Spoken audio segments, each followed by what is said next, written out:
Mesdames et messieurs, bonjour et merci de nous retrouver ce matin. Vous regardez For You Matin sur For You, Média Africa, votre média panafricain. Les thématiques de ce jour. Révélation choc du procureur de la Cour pénale internationale, Karim Khan, dans une récente interview. Il a dit ce que dénoncent d'ailleurs depuis des années les panafricanistes. Peut-être pas des déclarations justement qui vont surprendre la grande famille panafricaniste, mais une confirmation de ce qui est quand même dénoncé depuis ces années, pendant un entretien donc avec CNN, quelques heures après avoir requis, on le sait, un mandat d'arrêt contre les dirigeants du Hamas et de l'État d'Israël. Karim Khan a déclaré, je cite, « Certains dirigeants élus ont pris langue avec moi et ont été très virulents. Cette cour a été créée pour l'Afrique et pour des voyous comme Poutine. » C'est une déclaration de Monsieur Khan. On va tout à l'heure écouter ce petit extrait de quelques secondes, effectivement, du procureur de la Cour pénale internationale. Déclarations qui seront bien sûr analysées et commentées tout au long de cette émission. Et puis, on reviendra encore sur cette actualité du côté de la Nouvelle-Calédonie après une semaine de violence dans le territoire, comme on appelle, du Pacifique, à la suite du vote de la réforme gouvernementale. Le président de la République française, Emmanuel Macron, justement, est depuis hier, mardi, de ce côté-là pour y installer. On parle d'une mission de dialogue dont les contours ne sont pas encore vraiment précisés. Alors, le dialogue aujourd'hui, face à cette situation, peut-il résoudre le problème de ce côté-là? Est-ce que c'est la solution? Avec tous les acteurs impliqués, vous le savez, on en parle déjà depuis quelques jours. Ces acteurs, du moins ces accusations également du gouvernement français contre certains États qu'ils accusent de manipuler les peuples de la Nouvelle-Calédonie. On parle entre autres de la Russie, la Chine et même de l'Azerbaïdjan qui sont pointés du doigt. On reviendra bien sûr, vous l'avez compris, dans le cadre de cette édition sur cette actualité. Bien voilà pour le menu, mesdames et messieurs.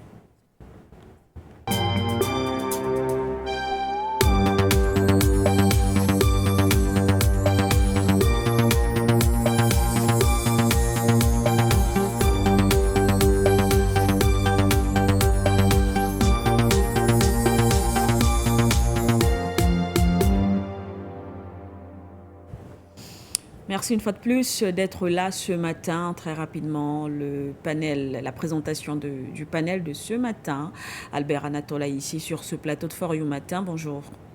Bonjour Madame Siké. Je dis bonjour à mes co-combattants que vous présenterez juste derrière moi. Et je salue les techniciens qui font un travail remarquable. Je n'oublie pas le top management grâce à qui, n'est-ce pas, nous avons cette tribune matinale dans le cadre de dynamique de libération, n'est-ce pas, de tous les peuples de la planète Terre, mais surtout du peuple noir, particulièrement. Je salue, n'est-ce pas, les peuples, les combattants, les vaillants combattants, n'est-ce pas, de Burkina Faso, du Niger, du Mali, qui, depuis quelque temps, subissent des dynamiques, n'est-ce pas, des tentatives de déstabilisation, mais surtout n'est-ce pas, de bashing, qui viennent des dynamiques endogènes et exogènes. Quand je le dis, je voudrais ici et maintenant questionner cette frénésie, n'est-ce pas, de satellites espions, n'est-ce pas, qui violent la souveraineté du territoire du Niger. Il s'agit des satellites espions français et américains qui visent à contrôler, n'est-ce pas, la destination que pourrait prendre, n'est-ce pas, la vente de l'uranium. Vous le savez, actuellement, le Niger s'est engagé dans un partenariat fructueux, un partenariat économique, bien évidemment, et commercial avec l'Iran. Oui. Et cette transaction à venir est suivie de très près par Washington qui voudrait imposer son diktat à un pays souverain comme le Niger, comme aux autorités du Niger, n'est-ce pas? Ils veulent les dissuader, n'est-ce pas, à vendre cet uranium du côté, n'est-ce pas, de la République islamique d'Iran. Donc je pense que dans un contexte où nous sommes en train d'organiser les obsèques de l'unité et de l'éternalisme, il n'est plus possible, il n'est plus acceptable que les injonctions de Washington viennent justement doucher ou bien porter entrave à notre projet, notre dynamique de souveraineté et d'indépendance, surtout de liberté. Merci pour l'invitation. Merci à vous, Albert Anatola, ici à vos côtés sur ce plateau, le docteur Yam Timba. Bonjour et bienvenue, docteur Yam. Bonjour, Madame Siké. Bonjour à Triple A. Bonjour à ceux qui nous regardent et à ceux qui nous écoutent. J'aimerais juste lui dire que le tout n'est pas de dire qu'il ne faut pas contrarier nos dynamiques, il faut construire les dynamiques qui nous permettent de protéger nos dynamiques. Parce qu'il ne faut pas se leurrer. Vous dites que les autres ont les satellites, nous on a quoi? Juste la parole. Donc il faudrait que nous travaillions et sincèrement le Niger ça représente quoi au niveau international? Rien du tout. Mais si vous dites qu'on a les États-Unis de la CD de l'Afrique de l'Ouest, on ne s'amuse pas. On ne se heurte pas à 6 millions de kilomètres carrés et 500 millions d'habitants avec autant de facilité qu'on va aller le faire avec 22 millions de personnes qui sont pour la plupart des gens qui vivent dans le désert. Donc c'est à nous de comprendre le message que l'histoire nous envoie. Nous sommes dans une dynamique de libération, mais qui est spécifiquement pour l'Afrique une dynamique d'unité. Si nous ne nous unissons pas, si nous ne constituons pas un bloc ou des blocs solides, critiques, suffisamment forts pour résister aux attaques, le Niger peut tomber. Si les autres ont les satellites, ça veut dire qu'ils peuvent bombarder le Niger sans même qu'on sache d'où ça vient. Donc c'est un gros problème. Actuellement au Cameroun, il y a une épidémie de grippe. Personne ne comprend ce que c'est. Moi, je demandais à une dizaine de médecins qui me disent, on ne sait pas, est-ce que c'est un truc qui est arrivé comment? Ça veut dire que nous sommes capables, nous en Afrique... Non. Je vais dire ceci. Ce que je vais dire dans leur réaction, c'est que beaucoup de choses peuvent nous arriver en Afrique sans que nous ne puissions lever le petit doigt parce que nous n'avons pas aujourd'hui la puissance suffisante pour nous opposer aux autres. En fait, c'est ce qui ressort de cette idée. Par contre, je suis d'accord avec vous. Il n'est pas question que quelqu'un vienne nous dicter ce que nous avons à faire, mais à nous de savoir que si nous voulons faire quelque chose, nous devons pouvoir avoir la puissance suffisante pour le protéger.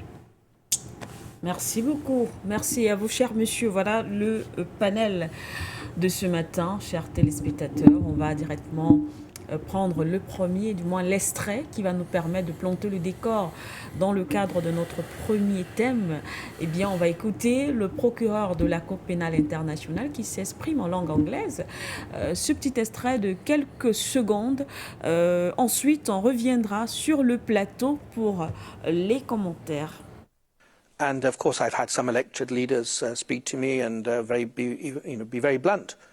This court is built for Africa and for thugs like Putin, was what one senior leader told me. We don't view it like that. And of course, I've had some elected leaders speak to me and be very blunt. This court is built for Africa and for thugs like Putin, was what one senior leader told me. We don't view it like that. Eh bien voilà, on a écouté ce petit extrait. On rappelle cette déclaration peut-être en français. Certains dirigeants élus ont pris langue avec moi et ont été très virulents. Cette cour a été créée pour l'Afrique, m'ont-ils dit, et pour des voyous comme Poutine. Voilà les déclarations du procureur de la Cour pénale internationale. Des déclarations, monsieur Aïssi, qui viennent confirmer les critiques envers cette cour, justement. Naturellement, je crois qu'il n'est pas en train, dans le cadre de cette déclaration, oui. In fine, il n'est pas en train de nous apprendre quelque chose, il ne fait que nous conforter, oui. Nous les panafricains, dans ce que nous disons depuis plusieurs années, à savoir que le code noir et le code de l'impérialisme, l'achat de l'impérialisme, je veux dire l'achat de l'impérialisme sont bien implémentés par les mondialistes. Donc ceux des États africains qui ont couru ratifier le traité de Rome, je crois que maintenant, désormais, ils ont la possibilité de quitter ces machins-là. Effectivement, nous l'avons toujours dit que la Cour pénale internationale a été créée pour justement décourager les dynamiques de libération du continent africain. Que dit la charte de l'impérialisme? Ce sont les gouvernements reconnus par eux qui sont légitimes. Oui. C'est ce qui est dit dans la charte de l'impérialisme. Et vous constatez que c'est là où ils décident qu'un gouvernement est légitime, que ça l'est. C'est pour ça que vous allez constater sur le continent africain, lorsque un dirigeant est élu, il faut qu'il aille faire allégeance à Macron, qu'il aille faire allégeance à Biden qui a fait allégeance à Tony Blair, bon, entre autres, c'est-à-dire à Londres. Bref, pourquoi? Parce que les gens qui n'ont pas reconnu votre victoire, ce n'est pas toujours acté. C'est eux qui donnent une sorte de légitimité à votre victoire lorsque vous êtes réélu ou élu comme président, quels que soient les crimes que vous pouvez commettre. La seconde chose que nous retrouvons dans la charte de l'impérialisme, c'est quoi? C'est qu'ils vous disent que, écoutez, les gouvernements que nous n'allons pas reconnaître parce qu'ils ne savent pas nos intérêts seront traités comme tels. C'est-à-dire, lorsque vous ne savez pas leurs intérêts, alors ils vous disent que vous êtes illégitime. Vous êtes un dictateur. Oui. Et puis, basta. Ça passe comme c'est passé en Côte d'Ivoire, entre autres, en 2011, parce qu'ils ont refusé la légitimité et la légalité de M. Gbagbo comme élu, comme président élu. Alors, quand nous disons, ça doit donc pouvoir questionner nos institutions. Oui. Les institutions judiciaires, je veux dire. Ça veut dire que nous devons avoir des institutions fortes.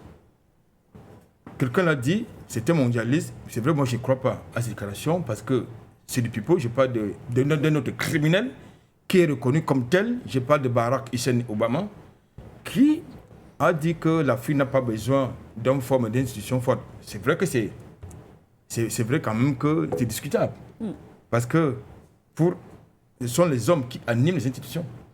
Donc les institutions ne sont pas, j'ai envie de dire, des meubles, des objets figés qui peuvent être contrôlés, n'est-ce pas, par elles-mêmes. Oui. Ce sont les hommes, justement, qui dirigent les institutions. Donc, c'est absolument discutable. Bon, ça renvoie à son confort intellectuel en sa qualité d'ex-président des États-Unis lorsqu'il le dit. Là, donc, il nous faut donc des institutions fortes, des institutions judiciaires, des institutions politiques, des institutions démocratiques fortes pour que nous puissions être capables de résoudre nos propres problèmes sur, n'est-ce pas, la base de nos réalités culturelles, les réalités liées à notre environnement. Donc, c'est ça qui est le plus important. Aujourd'hui, nous pensons qu'effectivement, dans le contexte de la guerre en Ukraine, par exemple, il n'a pas fallu beaucoup de temps pour qu'on décerne un mandat d'arrêt international contre Poutine. C'est-à-dire l'accusant de crimes de guerre et de crimes contre l'humanité. Oui. Lui qui a pris justement l'engagement, j'ai envie de dire l'initiative de protéger les populations civiles, notamment les populations vulnérables telles que les enfants. Il a été accusé de déportation des enfants ukrainiens. À Gaza, qui est notre environnement, justement, de crise géopolitique et politique, qu'est-ce que se passe-t-il? Celui qui est là-bas, c'est-à-dire le sioniste qui est là-bas, il a le droit de tuer les populations civiles, les personnes vulnérables, c'est-à-dire les femmes, les vieillards et les bébés. Il a même le droit de bombarder les cibles sensibles telles que les hôpitaux, les orphelinats et les écoles. Non, il n'est nullement engagé dans aucune opération. Ministre, je parle de Benjamin Netanyahu avec son cabinet de guerre. La CPI a quand même demandé un mandat d'arrêt contre le Premier ministre Netanyahu. Mais justement parce qu'il y a, justement, Karim, quand vient donc essayer de crédibiliser cette affaire que vous appelez la CPI, qui a donc cette déferlante contre lui, comme lui-même le dit dans son interview. Ça dit qu'ils estiment que Nicolas Sarkozy, ce n'est pas un criminel de guerre. Barack Hussein Obama, ce n'est pas un criminel de guerre. Tony Blair, ce n'est pas un criminel de guerre, entre autres. Donc, la personne qui est présentée comme un criminel de guerre, ce n'est que Poutine. Ce que les États-Unis ont fait au Kosovo, ce n'est pas un crime de guerre ni de génocide. Ce qui c'est en Bosnie-Herzégovine, ce n'est pas un crime de guerre, mais de génocide. Ce que les États-Unis ont fait du côté de l'Afghanistan, il n'y a rien à voir, il faut circuler. Ce que les États-Unis ont fait en Irak, comme en Libye, il n'y a rien à voir, il faut circuler, ce n'est pas un crime de guerre. Ce que la France a fait en Rwanda, en 1994, il n'y a rien à voir, ce n'est pas un génocide. Non du tout. Oui. Ça veut donc dire tout simplement que nous avons affaire justement à un gang international qui porte les oripeaux des chefs d'État, des défenseurs, des pourfendeurs du droit international, de la démocratie, des libertés. Mais sauf que leur imposture leur revient. C'est-à-dire, dans le contexte, dans le cadre, n'est-ce pas, des contradictions que les faits leur opposent. C'est-à-dire que vous dites que vous êtes des démocrates, d'accord. Que ce n'est pas si du côté de la Palestine. Vous estimez que le Hamas, c'est un mouvement terroriste, alors qu'il est présenté par des combattants comme étant un mouvement révolutionnaire. Ce que vous n'acceptez pas, vous voulez qu'on prenne M. Zelensky comme étant un euro mondial, alors que c'est également un criminel, donc un putschiste. Nous pensons que lorsque c'est dit par eux-mêmes, quand ça vient de leur, n'est-ce pas, quand cette voix, cette réalité, cette vérité est portée par leurs amplificateurs, par ceux qui sont censés représenter leur société d'évoluer, eh bien, peut-être que ça donne davantage de la crédibilité à notre parole. Merci pour ce premier jet. Albert Anatola ici, Dr Yam Timba, ces déclarations de Karim Khan. La CPI créée uniquement pour l'Afrique, cela devrait peut-être susciter des regrets pour ces États africains qui ont signé ou adhéré à cette cour. Pas du tout. Pourquoi? Mais pas du tout, parce que finalement, on sait pourquoi cette cour a été créée, contre les Africains. Non, on savait pourquoi elle allait être créée, mais elle a quand même été créée. Donc, il n'y a pas quelque chose d'extraordinaire. Pendant plus de 10 ans, nous avons passé le temps à rappeler les fondamentaux. Peut-être qu'il faudrait revenir dessus pour qu'on ne cesse jamais de dire aux gens la raison pour laquelle nous sommes contre la CPI. La CPI ne fait pas partie du système des Nations Unies. C'est donc inacceptable qu'elle existe. Elle rend la justice au nom de qui? Vous ne pouvez pas rendre la justice au nom d'intérêts privés. Ça n'a aucun sens. Mais c'est un cours de... C'est-à-dire quand vous allez dans toutes les universités du monde, première année de faculté, la justice est rendue au nom du peuple. Quand on parle de la CPI, on rend la justice là-bas au nom de qui? On va vous dire, oui, il y a 123 États qui ont signé le statut de Rome. Mais non, messieurs. Il y a l'Organisation des Nations Unies qui représente les nations du monde. Oui.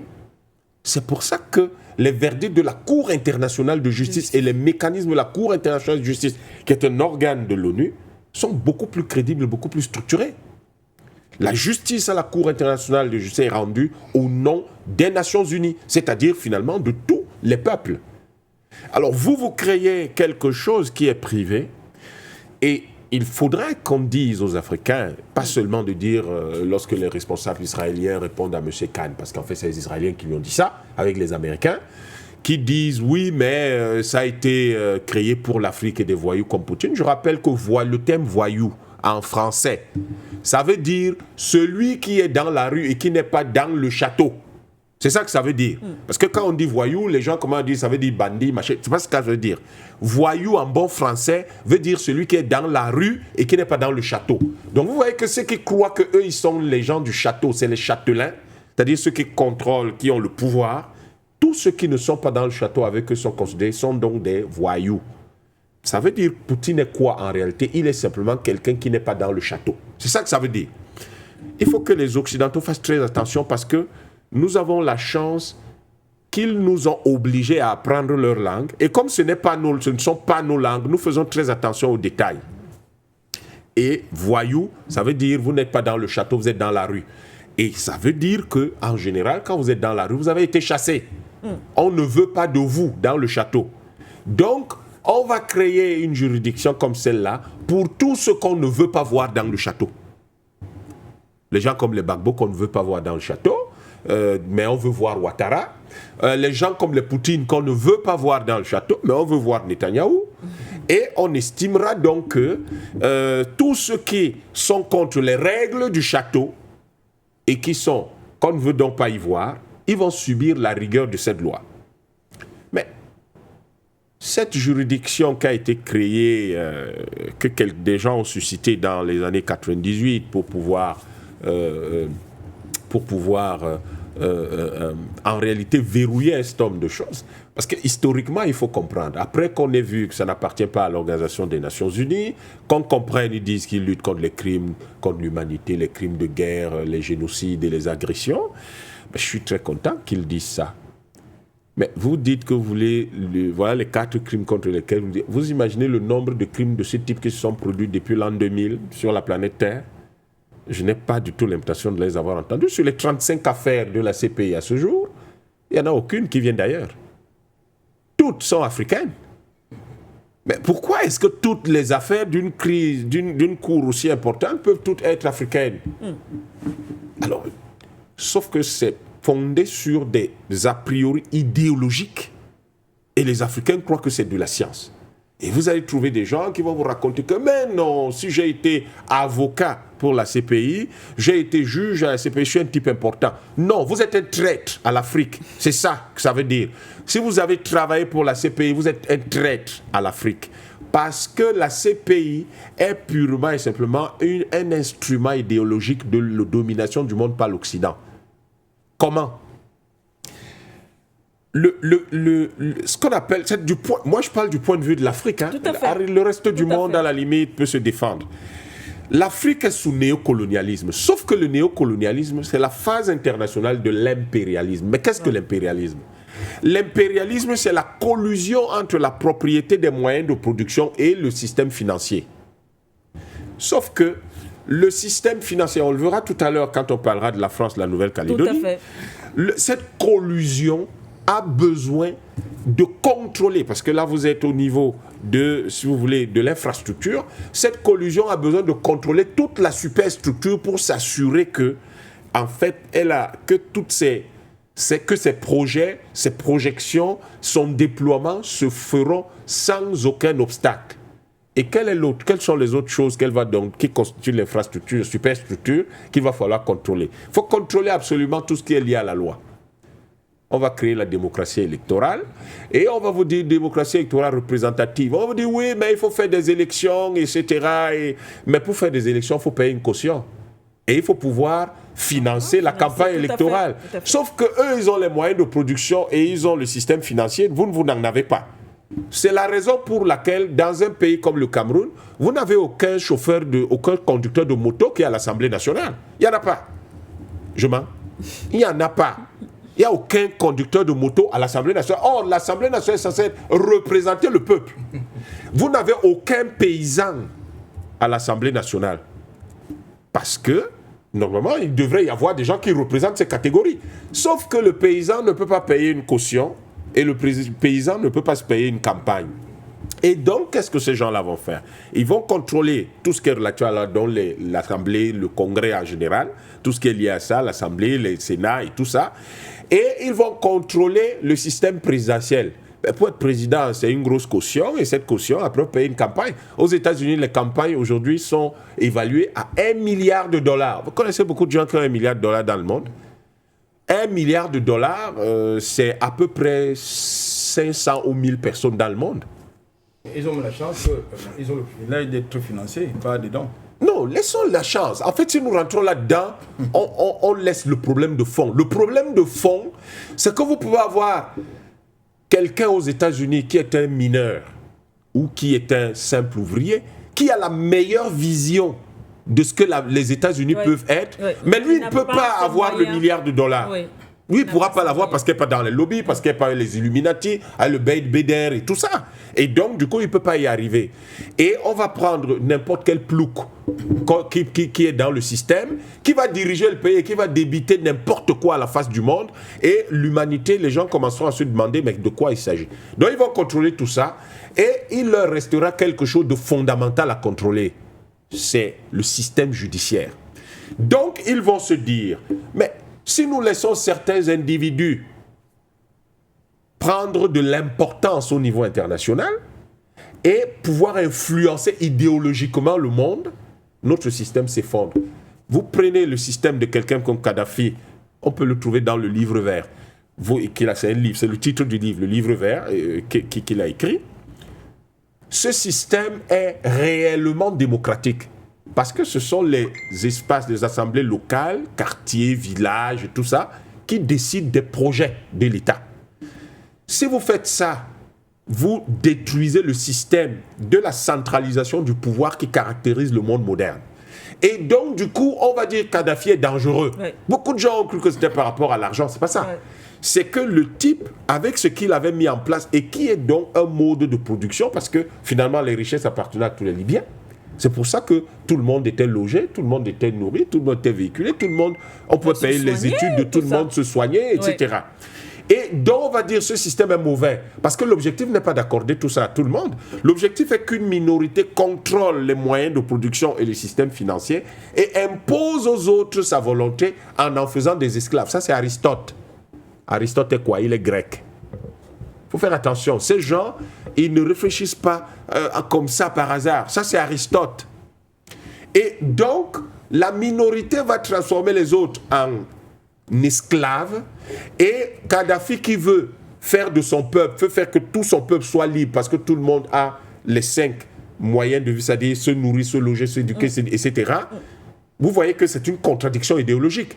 Et vous voyez que la Chine qui vient dire les moyens de production appartiennent spécifiquement à l'État qui peut donc coexister avec un capitalisme, un groupe avec un capitalisme national, mais qui est sous contrôle. Vous voyez que ça crée un choc idéologique, ils ne veulent pas de ça. Et du coup, ils vont donc avoir au niveau international un instrument comme la CPI. On s'en fout de l'ONU, de toute façon l'ONU a d'autres objectifs qu'on lui fait poursuivre. Donc on crée la CPI, et la CPI va cibler tout ce qui, dans les pays sous néocolonialisme comme l'Afrique, veulent donc se libérer pour pouvoir avoir des peuples libres. Et la dynamique de libération de l'Afrique va être effectivement bloquée. Nous sommes dans les années 90, c'est l'époque où Brzezinski va publier Le Grand Échiquier, c'est l'époque où il y a le complot de l'Europe et du franc CFA contre l'Afrique. Il ne faut pas oublier ça. Nous devons toujours mettre les choses dans l'histoire, ça nous permet de mieux comprendre. Quand vous prenez tout ça là, vous comprenez qu'en fait, quelque chose a été pensé et quel était le meilleur moyen de s'assurer que la France ne serait pas poursuivie dans le génocide rwandais. Mais c'était de créer une affaire comme celle-là. Comment on pouvait s'assurer que les États-Unis n'allaient tout simplement pas être poursuivis en Yougoslavie? Oui. Mais c'était qu'il fallait créer ce genre de choses. Et quand on l'a créé, il y a certains qui ne ratifient pas, qui n'adhèrent pas. Et pourquoi est-ce qu'ils n'adhèrent pas? Parce que si ça avait été créé dans le cadre des Nations Unies, vous adhérez ex officio, c'est-à-dire qu'automatiquement, parce que vous êtes membre de l'ONU. Vous voyez la différence. Donc, madame, le problème qu'il pose, je voulais revenir sur ces fondamentaux, parce que ça nous permet de comprendre pourquoi M. Khan dit que ça a été créé pour l'Afrique. Ça a été créé pour l'Afrique parce que c'est le continent de l'avenir, parce que ce continent concentrera le tiers de la population mondiale en 2100, parce que ce continent représente une arme démographique grave, dangereuse pour l'Europe. L'Europe a colonisé l'Afrique parce que à la fin du 19e siècle, l'Europe avait 450 millions d'habitants. L'Afrique n'en avait que 100, tellement on avait été vidé par l'esclavage. Et c'était un rapport de 1 contre 4. Aujourd'hui, l'Europe, si on enlève la Russie, avec ses 420 millions d'habitants, l'Afrique a 1,5 milliard d'habitants. C'est pratiquement le même rapport de 1 contre 4. Donc les gens se projettent. Comment faire pour détruire cette dynamique qui risque de provoquer la colonisation de l'Europe? Parce qu'eux, ils croient que les Africains sont tellement bêtes qu'ils vont aller coloniser l'Europe, alors que dans l'histoire de l'humanité, on n'a jamais vu un espace, des gens qui occupent un espace très grand aller occuper un petit espace. Ça ne s'est jamais fait. Donc, le fait aujourd'hui est que, encore, d'où, là, on revient pour sortir sur la boutade de AAA au début. Le problème que nous avons, c'est que vous avez... Le Burundi était courageux. Le Burundi est extraordinairement courageux. Il s'est retiré. Oui. Mais comment voulez-vous que de petits États comme la Guinée équatoriale puissent s'en sortir face à ce rouleau compresseur de l'Occident? Il faut que les Africains... Imaginez, là nous avons à peu près une 50aine de membres africains de la CPI. Mais imaginez que nous ayons 5 États, seulement les États fédéraux sous-régionaux. Ça ferait 5 États. Je doute fort que si aujourd'hui nous devons créer les États-Unis d'Afrique centrale, les États-Unis d'Afrique de l'Ouest, d'Afrique australe, d'Afrique de l'Est, d'Afrique du Nord, que la priorité de ces États, ce sera d'aller discuter leur adhésion au statut de Rome. Ce sera certainement pas leur priorité. Et donc, du coup, vous fragilisez le système international sans avoir besoin d'argumenter ou d'ergoter là-dessus, et vous les laissez jouer avec leurs petits joujoux, et vous verrez ce qu'ils en feront. Donc aujourd'hui, ils pensent qu'ils ont en réalité, et c'est sort par là, ne l'oubliez pas, l'un des principes, il a rappelé la charte de l'impérialisme, l'un des principes du capitalisme et de l'impérialisme international, c'est qu'il a le droit de tuer. Il a le droit de tuer. Comment vous allez donc expliquer à M. Netanyahou qu'il n'a pas le droit de tuer Comment est-ce que c'est même des êtres humains? Pourtant, il n'y a pas quelqu'un sur cette terre qui devrait se croire supérieur à qui que ce soit parce que nous sommes des êtres humains. En Afrique, on dit Ubuntu. Je suis parce que tu es parce que je suis. Merci beaucoup, Dr Yamtimba.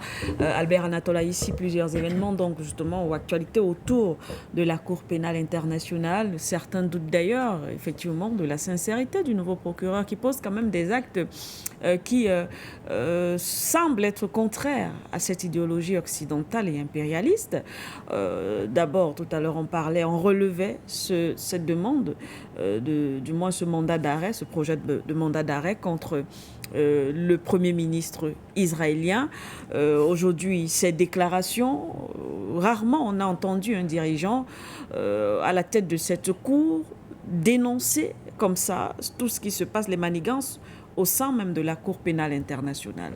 Alors, qu'est-ce que cela pourrait révéler? Est-ce à dire qu'il y a comme des fissures ou alors des divisions au sein même du bloc atlantiste? Qu'est-ce que cela veut dire? Non, ça veut dire trois choses. Oui. Mais, la première chose, c'est que Karim, quand on veut essayer de donner un peu de crédibilité à cette institution mondialiste, comme je l'ai tout à l'heure annoncé, souvenez-vous, même si c'est un personnage qu'il faut absolument mettre dans la poubelle de l'histoire, mais c'est une Africaine, je parle de Mme Bensouda, Mme Bensouda, qui a cru qu'elle devait, n'est-ce pas, poursuivre, n'est-ce pas, c'était un responsable de l'armée américaine. Américaine, oui. Bon, vous savez, vous souvenez de la réaction, n'est-ce pas, des États-Unis, qui ont, n'est-ce pas, agité l'épouvantail, n'est-ce pas, du retrait de son visa, et quand le gel de ses avoirs, elle a reculé. Ça veut dire qu'en fait, elle n'a pas voulu comprendre qu'elle était là, c'était une magistrate aux ordres.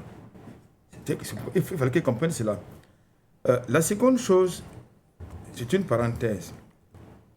Vous allez constater que dans son projet d'émission de 5 mandats contre les dirigeants à la fois israéliens et du Hamas, oui. Vous avez 2 Israéliens, Benjamin Netanyahou et son ministre de la Défense. Du côté du Hamas, c'est 3 responsables du Hamas qui sont, n'est-ce pas, menacés par ce mandat international. Mais il sera certainement plus facile pour la CPI justement d'exécuter ce mandat du côté du Hamas, mais très difficile du côté d'Israël. Pourquoi? Parce que les États-Unis sont derrière les criminels de guerre et les génocidaires. Déjà, ils n'acceptent pas. Les États-Unis vous disent que l'opération menée par Israël à Gaza n'est pas une opération de génocide. Ça, ils vous le disent. Étant dans le botte que Israël n'est pas en train de mener une opération de génocide, n'est-ce pas, à Gaza. Ce qui est absolument faux. Les mêmes Américains qui vous ont dit hier que Israël a le droit de se défendre, aujourd'hui, ils demandent le cessez-le-feu, mais ils continuent à fourguer les armes à Israël. Bon, je ne sais pas si c'est pour aller faire une exposition, n'est-ce pas, avec ces armes et munitions qu'on envoie à Israël. Je crois que nous sommes en pleine hypocrisie, en plein théâtre hypocrite. Donc, la seconde raison de la sortie, qui peut justifier la sortie de M. Karim Khan, c'est quoi? C'est que, en fait, peut-être qu'il va essayer un peu d'équilibrer certaines choses. C'est-à-dire qu'il y a quand même, c'est trop visible. Allez. C'est trop visible. Je vois que lors de sa visite au Cameroun, Charles Blé Goudé nous l'a dit. Clairement, lors de la conférence de presse, de la conférence qu'il a eue avec la population camerounaise. À savoir qu'il y avait plus d'Africains dans la CPI que tout autre des citoyens du monde.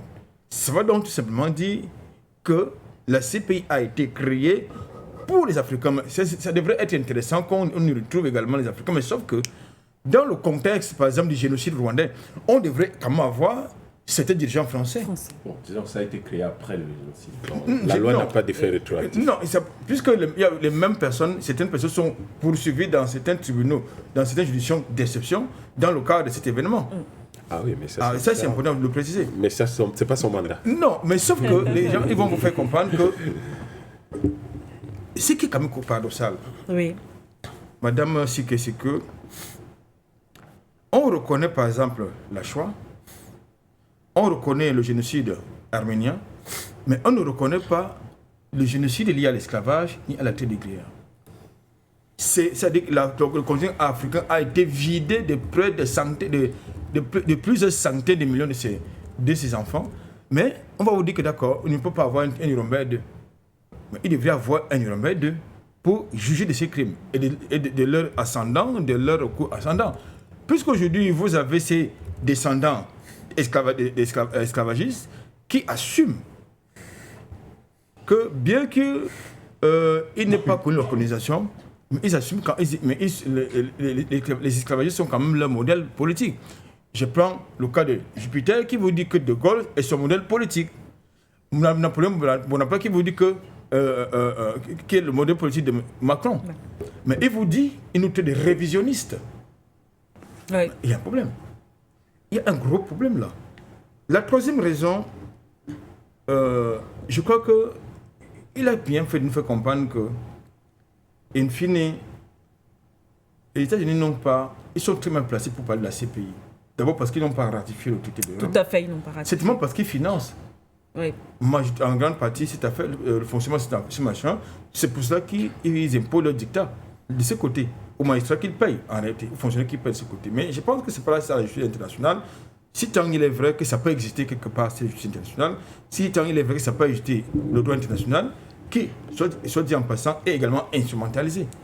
Le droit international est instrumentalisé par ceux qui prétendent être ses pourfendeurs, c'est-à-dire les États-Unis en tête, la France, qui a fait un rétropédalage dans le contexte n'est-ce pas, des événements à Gaza, parce que la France et l'Union européenne font partie de ces entités-là qui ont milité, qui nous ont dit de manière péremptoire que Israël avait le droit de se défendre et qu'il était hors de question de s'engager dans un cessez-le-feu. Mais si aujourd'hui la France est l'un des rares pays européens à soutenir les mandats d'arrêt émis contre, ou à émettre contre Benjamin Netanyahu et son ministre de la Défense, il y a un problème. Je sors en disant ceci. Je trouve quand même inacceptable que les autorités israéliennes estiment qu'on ne doit pas les mettre au même niveau que le Hamas. Ça veut dire quoi? Ça veut dire que le Hamas est un mouvement terroriste. Eux, ils sont dans un mouvement, je ne sais pas, ils sont pas un mouvement terroriste, mais c'est un mouvement terroriste. Dès lors que une institution qui s'appelle l'armée utilise les mêmes méthodes que le camp d'en face, c'est-à-dire les opérations de terreur, des génocides, vous devenez, in fine, un mouvement terroriste.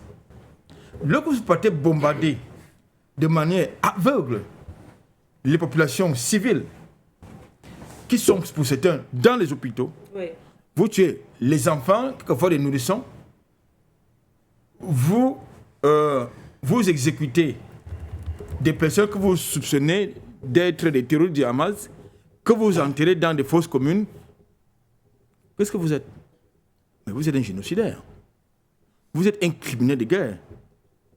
C'est aussi simple que ça. C'est aussi simple que ça.